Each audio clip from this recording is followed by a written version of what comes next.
Hola, buenas noches y mucha atención que la alcaldesa de Bogotá, Claudia López, informó a través de su cuenta en Twitter que Bogotá en las próximas horas podría superar por primera vez el 50% de ocupación de unidades de cuidados intensivos con pacientes con coronavirus. Viene entonces declaratoria de alerta naranja en la capital.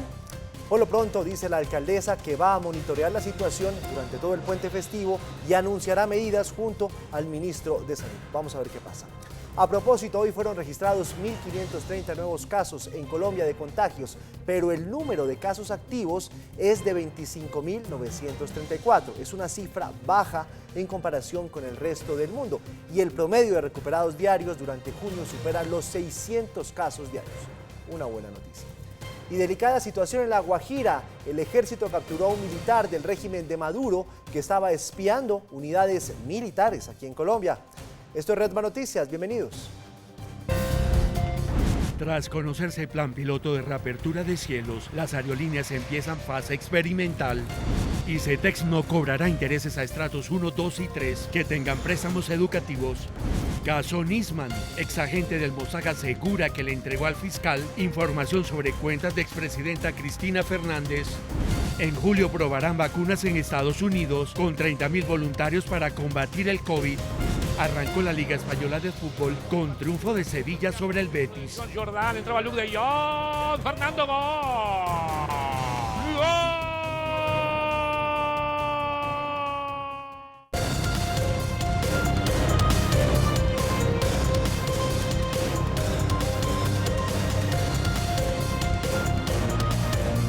Aquí comienza Red Más Noticias.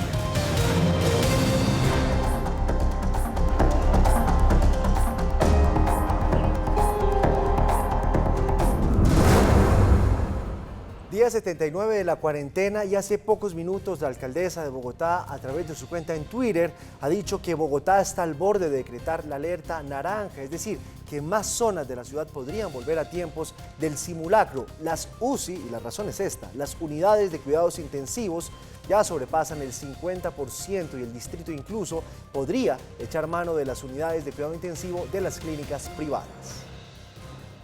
De acuerdo con la plataforma Salud Data, la capital llegó hoy al 53,46% de ocupación de las 722 UCI instaladas, 386 pacientes COVID y 243 probables están registrados en la base de datos de la Secretaría de Salud. Bogotá tuvo una ocupación promedio del 20 al 29% de UCI hasta finales de abril, del 30 al 39% hasta mayo 23 y del 40 al 48% desde entonces. Hoy por primera vez superaremos el 50%. Seguiremos monitoreando el fin de semana y el lunes anunciaremos nuevas medidas con el ministro de Salud. De declararse la alerta naranja, como lo había aclarado la alcaldía, si la cifra llegaba al 50%, la ciudad funcionaría tal y como el primer simulacro de cuarentena. Es decir, solo se permitiría salir a comprar alimentos y medicinas, entre otras disposiciones de salud. Desde el Centro Regulador de Urgencias y Emergencias recibiremos la totalidad de las necesidades de UCI que nos lleguen de todas las clínicas y hospitales de la ciudad y determinaremos a qué UCI debe ir ese paciente, sin que haya necesariamente un contrato entre la EPS de ese paciente y esa clínica. Debe ir a la clínica que esté más cerca y que tenga UCIs. Aunque la medida no está tomada, el distrito tiene hasta mañana por la tarde para monitorear las cifras de ocupación, que son cambiantes de un día para otro.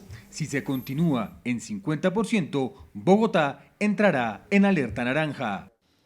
Vamos a ser más enfáticos en el control de los pacientes positivos. Los pacientes positivos que están en comunidad, que están en sus hogares, deben permanecer en casa. Este lunes, la alcaldesa deberá decidir si prorroga el cierre de la localidad de Kennedy o si levanta la restricción. A propósito de la alcaldesa, le salió el paso a la declaración que hiciera la ministra de Transporte, Ángela María Orozco, de la posibilidad de hacer la próxima semana un piloto de reapertura de aeropuertos en el país, pues entre ellos el de Bogotá. La decisión deberá pasar primero por el Ministerio de Salud. Esto fue lo que dijo la alcaldesa. Antes de septiembre, en lo que dependa de la alcaldía de Bogotá, no hay condiciones para reactivar el aeropuerto, no las hay. Y ese es el entendido que tenemos con el gobierno nacional. Junio y julio, como lo dije yo desde hace varias semanas, son los meses más difíciles. Vamos rumbo al pico de la pandemia. A propósito, la cifra de contagios hoy es la siguiente.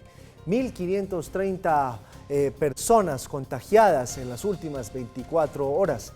El número de personas recuperadas es de 457 y las personas que fallecieron en las últimas 24 horas, 55.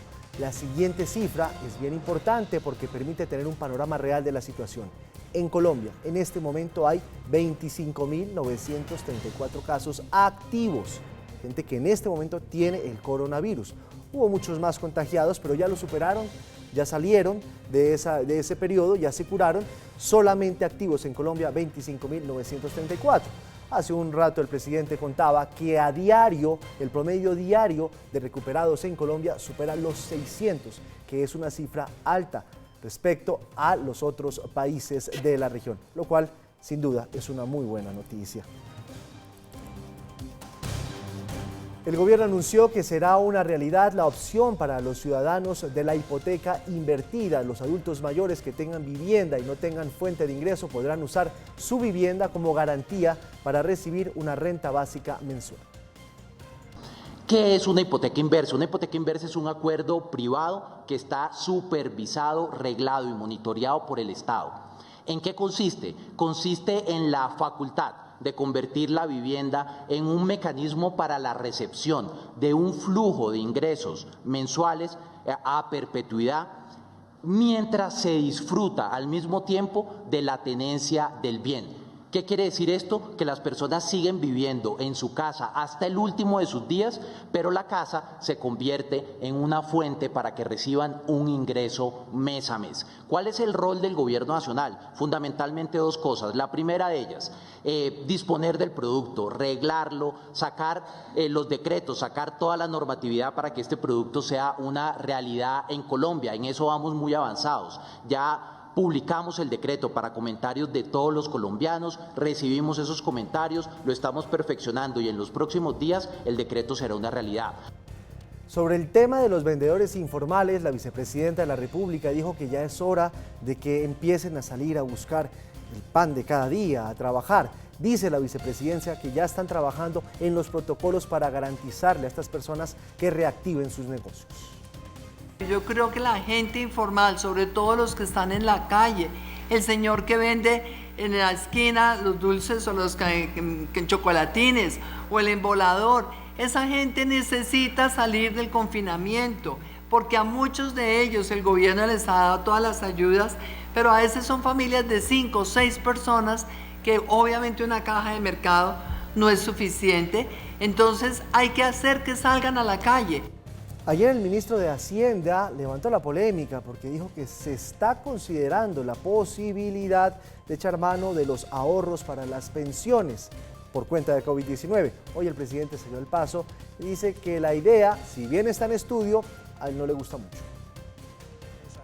El presidente de la República, Iván Duque, no es partidario de un traslado de los afiliados de los fondos privados de pensiones a Colfondos, como lo planteó el ministro de Hacienda, Alberto Carrasquilla, quien dijo en una sesión ante la Cámara de Representantes que esa propuesta aún estaba en análisis. Desde la Casa de Nariño no se avala esa iniciativa por los efectos que podría tener en el sistema pensional y que expertos han señalado de manera reiterada. El presidente dejó claro que no está dispuesto a permitir que los afiliados saquen sus ahorros de pensión y se los gasten ahora, situación que ocasionaría un problema mayor en el futuro. Esos recursos son para la vejez. Sobre ese tema, el presidente de Asofondos, Santiago Montenegro, ha insistido en que para enfrentar esta crisis están los recursos de las cesantías, más de 16 billones de pesos, de los cuales se ha permitido un extrarretiro por disminución de ingresos que está funcionando muy bien. También se han retirado recursos por terminación de contrato. En Asofondos pensamos que para atender la actual emergencia del coronavirus, la mejor opción son las cesantías, en donde hay más de 16 billones de pesos con 9 millones de afiliados que son los mismos beneficiarios de los fondos de pensiones. De hecho, las administradoras de fondos de pensiones habilitaron medios virtuales para facilitar el proceso de retiro de las cesantías. De esta forma, se provee recursos a quienes han visto disminuidos sus ingresos por la actual difícil coyuntura que enfrentan, no necesitan estar desempleados y al mismo tiempo entonces se protege el ahorro pensional. Desde el Ministerio de Hacienda se sostiene que siempre hay propuestas diferentes y que todas se estudian, lo que no significa que se vayan a adoptar. Además, el viceministro Juan Alberto Londoño ha reiterado que esa iniciativa que presentó el Partido Liberal no cuenta con el aval del gobierno. Una vez se conoció ayer que hay disposición para comenzar con proyectos piloto para reactivar el transporte aéreo, los trabajadores del sector aplaudieron el anuncio e informaron que ellos están listos para operar desde hace días. Están esperando esta noticia y sus protocolos, según su opinión y lo que han podido demostrar al gobierno, es que están preparados y están listos. Apenas se conoció la intención del gobierno de iniciar pruebas para reabrir el transporte aéreo, la Organización de Aviadores de Avianca anunció que está lista para volar con un servicio seguro y confiable. Nos hemos seguido entrenando y preparando para tener nuestras habilitaciones de vuelo vigentes y poder cumplir con nuestro compromiso de mover el desarrollo económico y social del país. Esta organización asegura que tienen todas las medidas de bioseguridad y control sanitario y que existe la evidencia científica sobre el bajo riesgo de la transmisión del virus en cabina. Las operaciones se realizan cumpliendo altos estándares de seguridad y de hecho ya se han utilizado estas medidas en más de 200 vuelos de carga y de vuelos humanitarios de diferentes aerolíneas en el país con muy buenos resultados, pues hasta el momento no se ha presentado ningún contagio en dichas operaciones. Dicen que aunque comprende que la prioridad es proteger la vida y salud de los colombianos, es necesario reactivar en el menor tiempo posible las operaciones, porque ya están los protocolos de bioseguridad y financieramente no aguantan más. Consideramos urgente que esta reactivación se haga de manera dinámica, por supuesto, cumpliendo con todas las medidas de seguridad. La organización dice que todas las empresas se han estado preparando y recuerda que pagan altos impuestos, generan empleos y son fundamentales en la actividad productiva del país. En Claro, el futuro cambia de forma. Nuevo Samsung Galaxy Z Flip con pantalla flexible y diseño compacto. Cómpralo en tiendaclaro.com.co con 0% de interés, pagando con tarjeta de crédito Bancolombia hasta en 24 meses. Y lleva gratis unos Galaxy Buds. Aplican términos y condiciones. A propósito de esa noticia que acabamos de ver, los aviadores en Medellín también se están preparando para reactivar nuevamente su sector. Hoy iniciaron ejercicios y protocolos de bioseguridad. Santiago Campo, buenas noches. Giovanni, televidentes, muy buenas noches. Para aprobarse estos planes piloto en las diferentes aerolíneas, tiene que haber un acuerdo entre las diferentes alcaldías que comprometen las rutas de vuelo. Por ejemplo, el municipio de Renegro y la ciudad de Bogotá. Transportarse en avión será totalmente diferente. El COVID-19 ha causado que muchos gremios, como las aerolíneas, se dispongan a dar una experiencia teniendo ahora como mayor prioridad la salud de las personas. Lo estamos esperando y hoy estamos preparados con toda la señalética, todas las medidas de bioseguridad para que nuestros pasajeros viajen sin ningún contratiempo y así generar también mucha confianza en las alcaldías y gobiernos municipales. Aeropuertos como el José María Córdoba empezarán desde julio un plan piloto con rigurosos protocolos de desinfección y la ayuda de la tecnología mediante unos filtros dentro de los aviones que renuevan el aire cada 3 minutos y contienen el 99,9% de microorganismos. Hemos cambiado el proceso de atención en counter, el proceso de embarque, los procesos a bordo y el proceso de entrega de equipajes al finalizar el vuelo. Hoy nuestros aviones también cuentan con filtros EPA, que filtran constantemente el aire de la aeronave, inclusive las partículas como las del COVID. Mientras se busca reactivar la economía del país, debido al punto crítico que se vive en este momento, retornar a los aeropuertos requiere de acciones como restringir el uso de baño dentro de los aviones, retirar las revistas o menús de los asientos, no estará disponible la venta de alimentos dentro de los aviones, habrá un chequeo de salud a la entrada del aeropuerto. Estos planes piloto tendrán inicio a finales de junio y principios de julio, y así darle paso a los viajes internacionales en las primeras semanas de septiembre. Desde la ciudad de Medellín, Santiago Ocampo Ciro, para Red Más Noticias. Muchas gracias, Santiago. En Cali, la Galería Santa Elena volvió a abrir sus puertas después de 9 días de cierre. El alcalde invirtió más de 100.000 millones de pesos y quiere renovar esta plaza de mercado, obviamente con los protocolos de bioseguridad. Ángela, buenas noches. Giovanni, buenas noches. Mire, hoy se dio inicio a lo que se espera sea una nueva etapa para la Galería Santa Elena. Con la apertura del cordón sanitario, se espera formular un proyecto que implique mejoras en la plaza, en la movilidad, en la seguridad y también controles de acceso. En el marco de la instalación del cordón sanitario por el que se hace la reapertura de la Galería Santa Elena, la Alcaldía de Cali suscribió un pacto con los comerciantes del sector para su renovación. La apuesta de la administración municipal es hacer una inversión de 100.000 millones de pesos para renovar el lugar. En infraestructura se han tenido avances, en organización social, en identificación de roles, y se ha identificado un plan de trabajo que nos va a demorar y demandar por lo menos los próximos 3 años y medio. La intervención implicará mejoras en infraestructura, movilidad y seguridad, lo cual permitirá el desarrollo del comercio de manera organizada. El interior de la galería funcionará normalmente, pero de los 450 vendedores ambulantes que se ubican por fuera, a 170 se les abrirá espacio al interior de la galería, y con los otros se iniciará una mesa de diálogo para organizarse con miras al respeto del espacio público. Vamos a fortalecer la plaza de mercado, donde será un sitio seguro para la compra de alimentos. Por otro lado, las medidas de seguridad y bioseguridad ya están en marcha. También vamos a hacer una tarea de verificación de la legalidad de todos los establecimientos que hay en la zona. La tarea es que todo el mundo funcione con la máxima normalidad y además incorporando todos los protocolos de bioseguridad que Salud Pública ha definido. Desde Planeación Municipal, Santa Elena y sus alrededores se declararon como un área de actuación urbana integral. Si intervenimos Santa Elena de manera integral, vamos a beneficiar a más de 30 barrios. Los comerciantes son los más contentos con este proyecto. La galería ahora ya no se llama Santa Elena, sino la nueva Santa Elena. Estamos contentos con lo que hizo el alcalde e invitamos a la gente a que llegue a la galería otra vez, porque ya estamos abriendo, ya abrimos los locales, y a partir de ahora es con toda, porque vamos a cuidarnos tanto los que llegan como los que estamos aquí dentro de la galería. El proyecto estaría listo para el mes de diciembre y a partir del 2021 comenzaría su implementación. Hay que recordar que estas medidas se tomaron porque Santa Elena sigue siendo el barrio con más casos de coronavirus en la ciudad. Informó para ustedes Ángela Collazos, Red Más Noticias. Gracias, Ángela. En Barranquilla, la Fuerza Pública está implementando cercos sanitarios, no solamente en Barranquilla, sino en los municipios más cercanos, para evitar los contagios, evitar que haya tanta movilidad.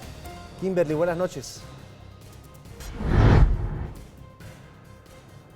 Giovanni, ¿qué tal? Muy buenas noches para usted y los televidentes. Así es, durante toda la tarde estuvieron reunidos los viceministros de Defensa, del Interior y de Salud con la gobernadora del Atlántico, Elsa Noguera, el alcalde de Barranquilla, Jaime Pumarejo, y los demás mandatarios de los municipios del área metropolitana en la Gobernación del Atlántico, en un consejo de seguridad donde determinaron que se extenderán los cercos epidemiológicos en estos municipios con el apoyo de la fuerza pública para tratar de frenar un poco el incremento en la tasa de contagios de COVID-19. Asimismo, se determinó que se continuará con la ley seca, que empezará a regir mañana viernes a partir de las 6 de la tarde hasta el próximo martes a las 5 de la mañana durante los 3 puentes festivos que arrancan este fin de semana.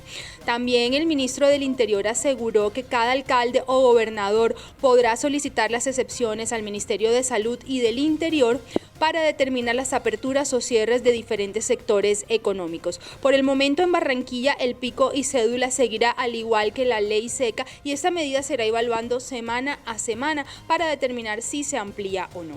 Con esta información nos despedimos por el momento desde Barranquilla. Para Red Más Noticias, Kimberly Martínez. Muy buenas noches. Muchas gracias, Kimberly. El ICETEX anunció que no va a cobrar intereses a quienes tengan compromisos financieros con la entidad por préstamos educativos para estratos 1, 2 y 3. Con esta medida de periodo de gracia se busca alivianar la situación por la emergencia sanitaria ante COVID-19 por la que atraviesan cientos de familias que tienen estudiantes que solicitaron préstamos con la entidad. Los recursos dispuestos por el Gobierno Nacional son los que les permitirá reducir los intereses al IPC. Reconocemos que estamos en tiempos desafiantes y es por ello, además de reconocer que la inmensa mayoría de beneficiarios de la entidad tienen tasa de interés subsidiada, razón por la cual los periodos de gracia no les generan nuevos intereses, y que además 57.000 personas que por primera vez tomen el crédito o renueven su crédito de cara al segundo semestre de este año tendrán una reducción de intereses al IPC. Este fin de semana arranca una seguidilla de 3 puentes festivos seguidos. Mucha gente tendrá intenciones de poder salir de la casa, pero por lo menos aquí en Bogotá no se va a poder. Está blindada la ciudad para evitar la salida de viajeros a los municipios turísticos de Cundinamarca. Lo anunció tanto el distrito como las autoridades cundinamarquesas. dicen que va a haber controles en las retenes, en las salidas de Bogotá, tanto la del 80, la autopista norte, por el sur, la salida vía Vicencio. La idea es que los bogotanos no salgamos durante el puente festivo, consecuencia COVID-19. Con un despliegue de 1.000 hombres y 130 retenes, las autoridades evitarán la salida de familias en plan de paseo durante el puente festivo. Se van a hacer en todas las entradas y salidas, en Bogotá específicamente en la autopista sur, la vía al llano, calle 13, calle 80, autopista norte y La Calera. Los únicos autorizados para transitar son quienes están en las excepciones del gobierno nacional, incluidas las personas que por fuerza mayor tienen que salir o entrar a la ciudad. Son vehículos que van primero con un número importante de ocupantes. Los 4 o 5 personas que van ocupando el vehículo son objeto de requerimiento por parte de la policía, donde se observe pues un vínculo familiar entre personas adultas, niños, incluso personas de la tercera edad. Vehículos que están siendo ocupados de una manera importante van a ser requeridos por la policía en los diferentes corredores viales. Quienes le hagan conejo a la medida deberán pagar un comparendo de entre 600.000 y 900.000 pesos. Señor, ¿le parece justo el parte? ¿Qué opina? Pues yo no sé qué opinar, pero yo sé que ellos tienen toda la razón. ¿Sí? Lo que pasa es que nosotros íbamos a una emergencia que tenemos aquí en Zipaquirá, en una vereda, y nos arriesgamos a pasar. El pasado festivo 25 de mayo, 54.467 vehículos intentaron salir a sitios turísticos. Se impusieron 511 comparendos y hubo 241 inmovilizados. Es mejor abstenerse. La Secretaría de Movilidad de Bogotá suspendió la emisión de las órdenes de comparendo que realizan las recién inauguradas cámaras salvavidas. La decisión fue tomada tras el fallo de la Corte Constitucional, según el cual se debe identificar a quien conduce el vehículo a la hora de la infracción. En este momento, esas cámaras solo registran la placa del carro y multan al dueño del automotor, así él no vaya conduciendo el vehículo. Mientras se realizan las consultas jurídicas, el distrito no hará órdenes de comparendo y los procesos y tiempos quedaron suspendidos para los actuales infractores.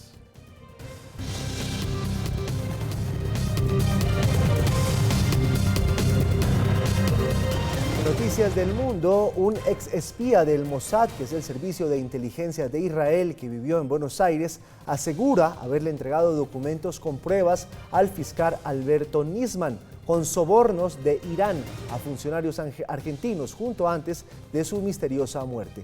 Nisman había denunciado a Cristina Fernández e iba a presentar detalles de su investigación ante el Congreso.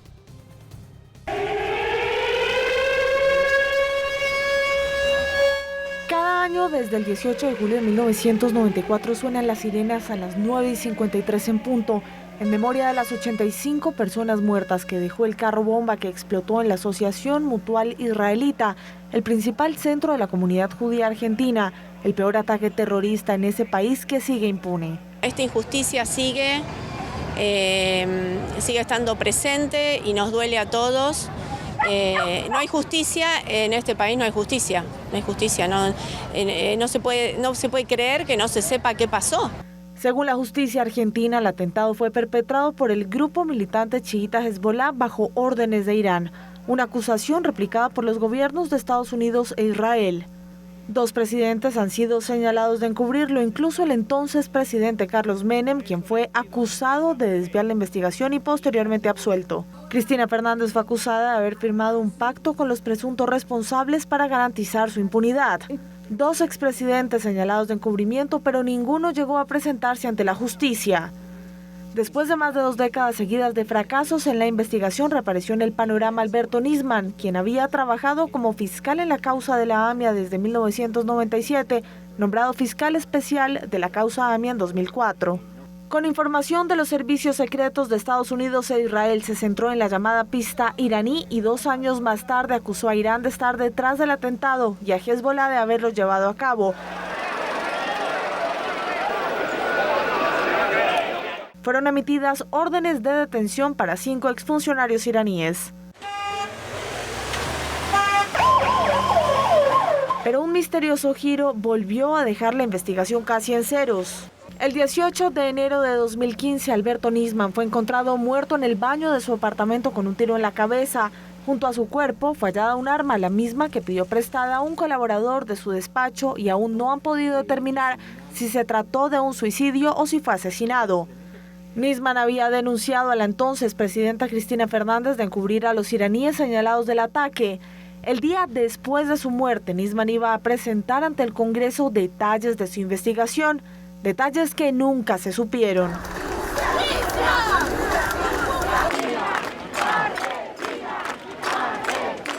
En las últimas horas, Susi Shaya, exespía del Mossad, del Servicio de Inteligencia de Israel, aseguró en el programa de investigación más importante del país haber entregado a Nisman antes de su muerte una serie de documentos que incriminaban a Cristina Fernández de Kirchner, y tras la misteriosa muerte de Nisman, los documentos desaparecieron. La documentación contaba además con papeles sobre las supuestas cuentas offshore de Cristina Fernández y sobre transferencias de dinero por parte de altos funcionarios argentinos que los vinculaban con Irán. Por más que la justicia no lo condene, nosotros sabemos quiénes usaron la voladura de la AMIA para enriquecerse, para ganar poder, para encubrir a la gente poderosa, como pasa siempre en la política. El dinero bloquea la verdad. En medio de la impunidad esperan poder hallar la verdad.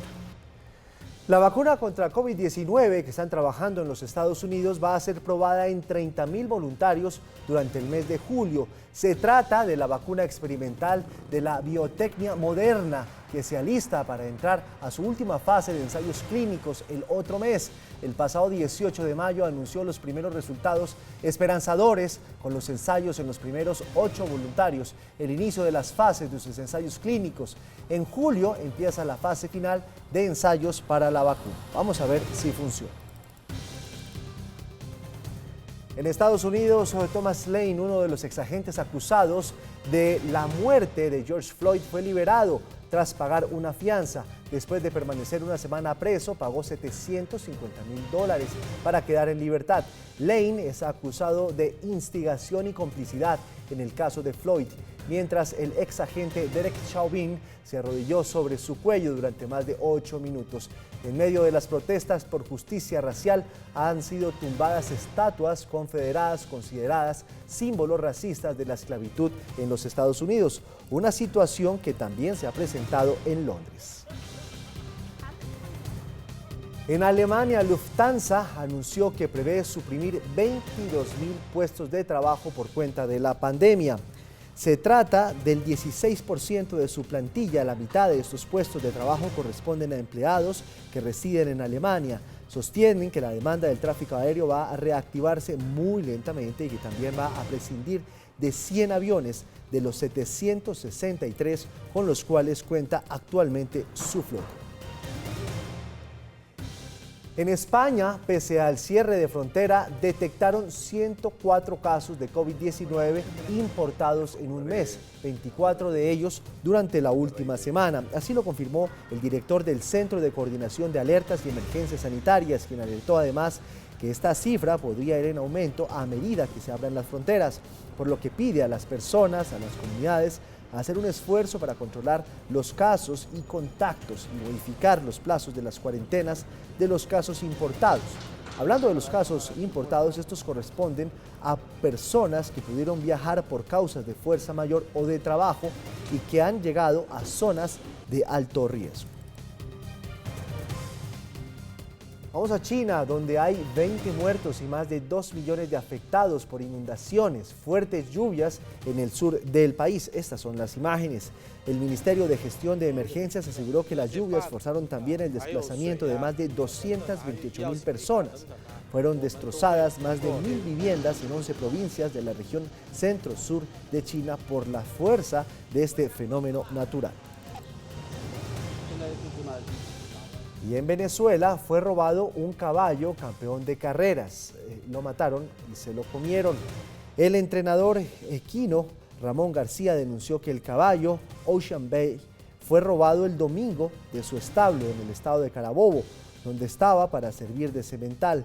El caballo ganó reconocimiento en el año 2016 al ganar 2 de 3 carreras que forman la triple corona hípica de Venezuela. Su entrenador aseguró que lo encontraron descuartizado y que fue robado para consumo humano. Así se siente tu cabeza con esos fuertes dolores como la migraña. Elimínalos así de rápido con Ibuflash Migran. Ibuflash, alivio potente para tu cabeza en un flash. Seguimos con asuntos de Venezuela, porque en horas de la noche las fuerzas militares colombianas lograron la captura de un ciudadano venezolano que hace parte de las fuerzas militares de Venezuela y que, según información de inteligencia, estaba infiltrado aquí en Colombia haciendo labores de espionaje en bases militares colombianas.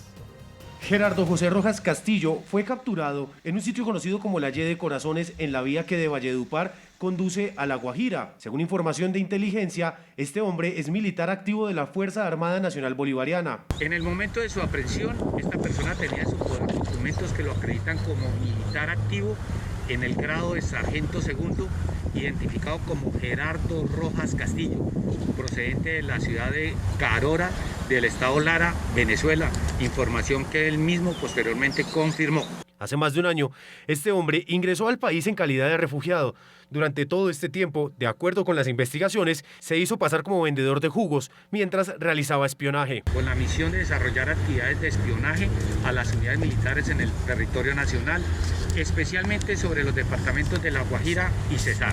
El supuesto infiltrado venezolano ha sido entrenado en distintas disciplinas militares y como parte de ellas habría tratado de acoplarse a la sociedad como un civil. Curso de cazador, fuerzas especiales o Caribe, curso de paracaidista, curso de mando y conducción de curso de infiltración.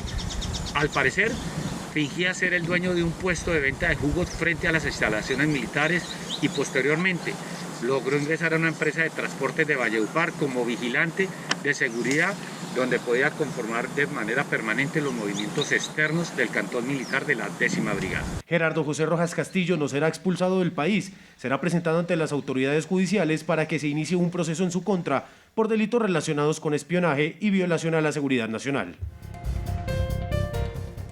El partido político FARC sigue sin volver a la Comisión de Seguimiento de la Implementación del Acuerdo de Paz, la CECIBI.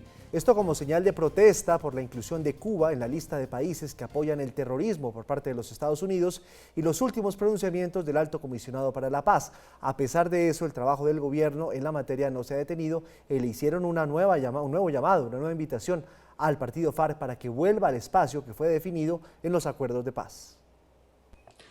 Para el gobierno del presidente Iván Duque, dentro de la política de paz con legalidad, utilizar todos los mecanismos que están previstos en los acuerdos con las antiguas FARC es relevante. Por eso hemos dirigido hoy una comunicación al componente FARC de la CECIBI para que finalmente nos den una fecha en que podamos reanudar esa instancia, ese seguimiento, ese trabajo. El 50% de los 109 billones de pesos del Plan de Desarrollo de Bogotá van a ser utilizados para la reactivación económica, social en la Bogotá pospandemia. Así lo dejó claro la alcaldesa Claudia López tras sancionar el proyecto que tendrá una vigencia de 4 años. Claudia López le dio vida hoy a su principal apuesta de gobierno, firmar un nuevo contrato social con los ciudadanos. Desafortunadamente, fruto de esta pandemia, la pobreza en nuestra ciudad va a subir. El desempleo en nuestra ciudad va a subir. Y nuestra apuesta con este plan es que en el año 2024 vamos a haber logrado volver a bajar ese incremento que hubo en la pobreza. El plan de desarrollo contempla en total 109,2 billones de pesos de inversión, 53 de ellos para reactivación económica y social. Este año se ejecutarán 4,22 billones en mitigación y generación de los primeros 100.000 empleos de 500.000 que se tienen planeados a 2024 y para apoyar a 10.000 empresas. 72% de los recursos irán para seguridad y 33 billones para infraestructura. Este plan de desarrollo no va a cobrar nuevos impuestos ni va a subir las tasas. Este plan de desarrollo sabe que vamos a tener un pequeño apretón este año. Vamos a tener menos recaudo de ingresos tributarios y corrientes. ¿Qué fuente va a sustituir ese menor recaudo? Mayor endeudamiento. Por culpa del COVID, la ciudad se endeudará el doble, es decir, 5 billones más. El recaudo de impuestos en la ciudad se ha reducido en 4 billones de pesos. El Congreso le dio luz verde a un proyecto de ley que busca acabar con la llamada tramititis o tramitomanía y así evitar que los ciudadanos nos la pasemos de ventanilla en ventanilla. Renovar la licencia de conducción es uno de los más de 50.000 trámites que hoy tienen que realizarse de manera presencial. Con la nueva ley, las entidades deberán habilitar también la opción virtual. Obliga al gobierno nacional, a la rama ejecutiva, a las entidades territoriales, a que todos sus trámites se puedan hacer completamente en línea. Además, le ponemos término, límite a esa respuesta del gobierno a los trámites, máximo 15 días. El proyecto que pasa a conciliación también obliga a las entidades a implementar la estampilla electrónica, formularios únicos y la carpeta ciudadana digital. Significa que en esa relación de los ciudadanos con el Estado, nosotros tengamos los documentos en una carpeta digital, para que cuando el Estado necesite un documento nuestro no nos lo vuelva a pedir como siempre hace, que le piden a uno 1000 veces la cédula ampliada al 150. Los funcionarios que incumplan con los tiempos para responder los trámites serían sancionados y también se ordena dar gratuidad a la consulta de registro públicos. A propósito del Congreso, hoy con 158 votos positivos, la Cámara de Representantes aprobó en un segundo debate el proyecto de ley que establece medidas para la detección temprana de cáncer de mama. Esta es una noticia bien importante. La iniciativa, que va a seguir su trámite en el Senado, obliga a todas las EPS a agendar las citas por sospecha de cáncer de mama en un plazo no mayor a 45 días. Y no entre 180 y hasta 300 días como ocurre actualmente. También permitirá que a partir de los 40 años, a criterio del médico, se pueda autorizar la prueba de detección temprana. Un juez de control de garantías ordenó detención domiciliaria para los policías que interceptaron al Ñeñe Hernández y que supuestamente chuzaron de manera ilegal a 5 integrantes de la policía en la misma audiencia. El abogado del caso denunció la existencia de un supuesto plan de desprestigio en contra de los uniformados. Luego de 3 días de audiencia, los investigadores que escucharon las llamadas del polémico ganadero El Ñeñe Hernández fueron privados de la libertad en su lugar de residencia. Existen otros elementos de prueba que eventualmente pueden dar lugar a una situación como esta, y es pues el ocultamiento. El juez señaló que si bien los juzgados no son un peligro para la sociedad, sí incurrieron en posibles actos irregulares sacando provecho de su posición en la investigación. Pues existía un móvil, una causa que provocó que estos funcionarios realizaran todo este tipo de actividades irregulares. Por su parte, el abogado Miguel del Río, que denunció el escándalo de la ñeñe política y que hoy defiende a Guadit Velázquez y a Jefferson Tocarruncho, señaló que se trata de un montaje para desprestigiar a los investigadores que lograron descubrir el supuesto hecho de corrupción electoral. Del montaje en contra de estos 2 investigadores.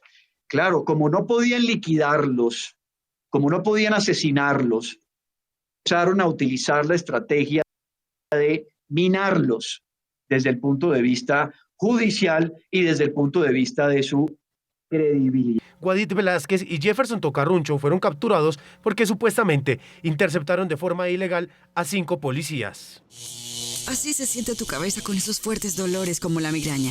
Y así de rápido se eliminan con Ibuflash Migran. Ibuflash, alivio potente para tu cabeza en un flash. NK, medicamentos totalmente confiables. Mañana la agrupación colombiana Chuck Keep Town prepara un concierto virtual con Claro Colombia por el lanzamiento de su nuevo disco Chuck Keep House. ¿Cómo es la cosa, Paola? Buenas noches. Buenas noches, yo no, pues está totalmente informado y me imagino que también listo para disfrutar de este live que vamos a tener justamente con Claro. Empieza a las 7 de la noche y por supuesto ellos van a presentar este nuevo álbum, Chuck Keep House, pero es que además con Red Más Noticias tuvimos una conversación justamente en la cual hablaron sobre el tema de estos días, el racismo, y mencionaron una palabra muy particular, la etnoeducación. Han dicho que nos falta mucha educación respecto a lo que es realmente el racismo. Nombres como el de George Floyd y en el caso colombiano Anderson Arboleda se han empezado a discutir a través del Twitter de Goyo, la integrante de Chuck Keep Town, quien se esmera por iniciar charlas que eduquen a las personas sobre el racismo, como lo hizo con un tuit de la cantante Karol G. Colombia lo que necesita, en mi forma de ver, es unión. es amor, es respeto por el otro, es ponerse en los zapatos del otro, empatía. Yo siento que es importante el tema de la educación para realmente como que cortar brechas y poder acercarnos más, como que no centrarnos en la diferencia, sino que centrarnos en lo que nos une. Slow Mike reflexiona sobre la responsabilidad del grupo artístico por acotar temas tan delicados como la violencia y la discriminación. Bueno, importante la educación, importante que cada ser humano aprenda de dónde viene realmente y no todo como los que nos cuentan, porque no vivimos la misma realidad y no tenemos la misma realidad todos. Y bueno, nosotros como afro eso lo queremos poner a consideración, nuestra historia, cómo comemos, qué hacemos, porque sí sentimos que fuimos criados diferentes y tenemos una cultura diferente. Como abanderados, Chokip Town pretenden lanzar más canciones sobre el tema del racismo en su nuevo álbum Chokip House. Si quiere disfrutar de un concierto virtual en vivo con Chokip Town, puede conectarse este viernes 12 de junio desde las 7 de la noche al canal oficial de Claro Colombia. Y eso es el mensaje de Chokip Town desde el día 1. Somos pacíficos, estamos unidos, nos une la pinta, la raza, la región. Y el desorden de Chokip Town, baby. Imperdible, mañana vamos a estar muy atentos a eso, Paola. Paola, le queda muy bonito el look, ¿no? Usted sabe que a mí ese capul funciona muy bien. Le quería preguntar, ¿qué pasó con Hassam? ¿Cómo sigue el tema de su cáncer? Ay, sí, es una muy buena noticia, Gio, y gracias por la pregunta, porque creo que usted ha sido uno de los directores más juiciosos, pendientes de la salud de Hassam, nuestro comediante, humorista, así queremos mucho, y bueno, hemos conversado mucho con él sobre sus proyectos, y justamente nos ha tenido un saludo muy especial. Se recuperó del cáncer, bueno, pues esto según su más reciente diagnóstico parece que ya está libre de esta situación, y por supuesto seguirá pendiente de todo lo que venga en materia de salud, pero es una muy buena noticia para él, para su familia y para sus seguidores. Ayer me llamó la doctora en la mañana para hablarme de los resultados de la última biopsia, y quiero contarles que salió limpia la médula, es decir, no hay mieloma. El mieloma en este momento está totalmente controlado por la quimio, por el tratamiento. Sigue habiendo un protocolo de control y en agosto llega el medicamento que es tomado, que es lo que sigue, ya 0 quimios.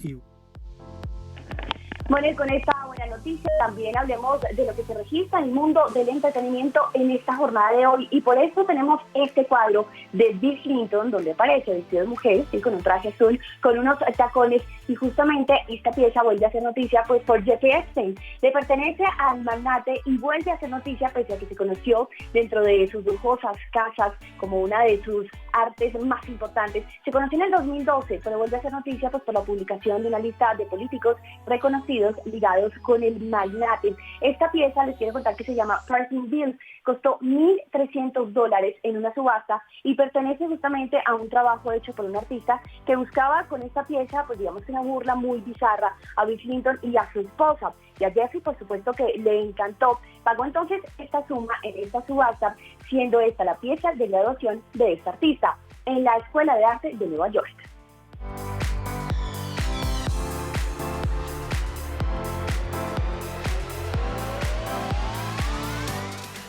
Y hablemos del amor, porque esta vez están de celebración, pero en Jordania, sí, Rania de Jordania está celebrando 27 años de casada con el rey Abdullah. 6 meses duró únicamente este noviazgo, y hoy, por supuesto, pues la celebración ha sido a lo grande pese a la situación. Muchos hablan de una unión perfecta, de un cuento de hadas, y sí que lo ha sido. ¿Cómo no enamorarse de esa sonrisa? Es lo que justamente se pregunta el rey Abdalá todos los días. Parecen enamorados como el primer día. ¿Cómo no enamorarse de esos ojos y de esa linda actitud? Es lo que se ha conocido justamente por una publicación que ha hecho la reina Rania junto a una imagen en la que aparece con su marido y con sus manos entrelazadas. Además están vestidos de sport y con amplias sonrisas. Pues bien, un conocimiento que se dio justamente cuando ellos recién estaban teniendo esta relación, pero parece ser que la reina Jordania en ese entonces fue muy difícil y el rey tuvo que hacer varias hazañas para conquistarla. Como les digo, pues 6 meses de matrimonio y hoy 6 meses de noviazgo y hoy 27 años de casado.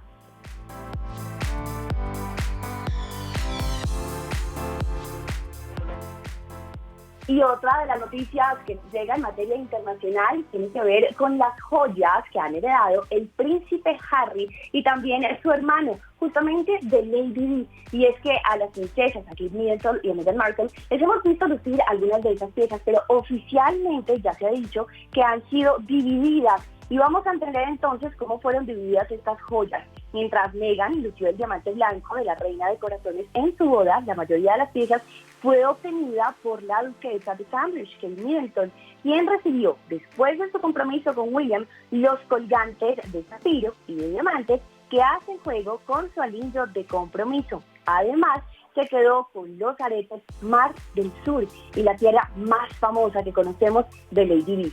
¿Por qué habrá sido así la decisión de esta división? De seguro esos rumores saldrán a la luz. Muy pronto con esto me despido. Más adelante nos encontramos con más entretenimiento.